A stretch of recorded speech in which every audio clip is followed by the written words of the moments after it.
Ano bang sinasabi mo, Andrea? Huwag kam na mag-alala. Kinausap ko na si Sofia. Bakit ganyan ka magsalita, Sofia? Mag-sorry ka kay Kuya David mo at kay Andrea.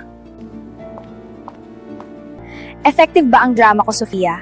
Madali lang pala kunin ang loob ng mga kapatid mo. Pakayabang talaga ng Sofia na yan. Akala mo siya na ang tagapagmana ng pamilyang Antonio.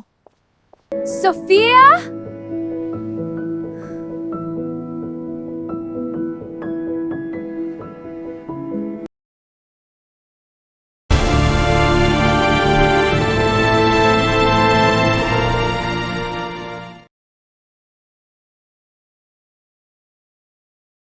Sigurado ka bang okay ka lang, Sofia?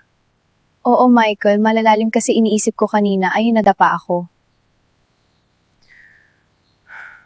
Kumusta pala yung tunay na anak nila mama mo? Paano nila nalaman na napagpalit kayo sa hospital? Ewan ko, na-confirm daw yun sa mismong nanay ni Andrea. Ganun ba? Hindi ka ba naninibago ngayon? Okay ka lang ba talaga? Oo, Michael. Maraming salamat palagi sa kabutihan mo sa akin. Kuya David, sino yung lalaki na pumupunta dito at nakakausap ni Sofia?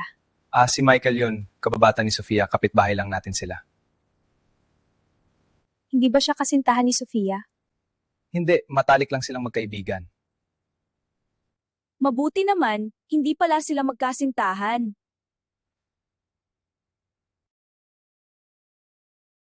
Sofia, nais kong makilala si Michael.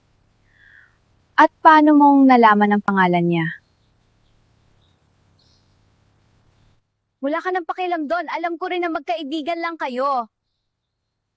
Huwag mo nang guluhin ang buhay ni Michael. Please lang, Andrea, huwag mo na siyang isama sa mga laro mo. So ayaw mo akong tulungan? Bakit kung hindi? Andrea!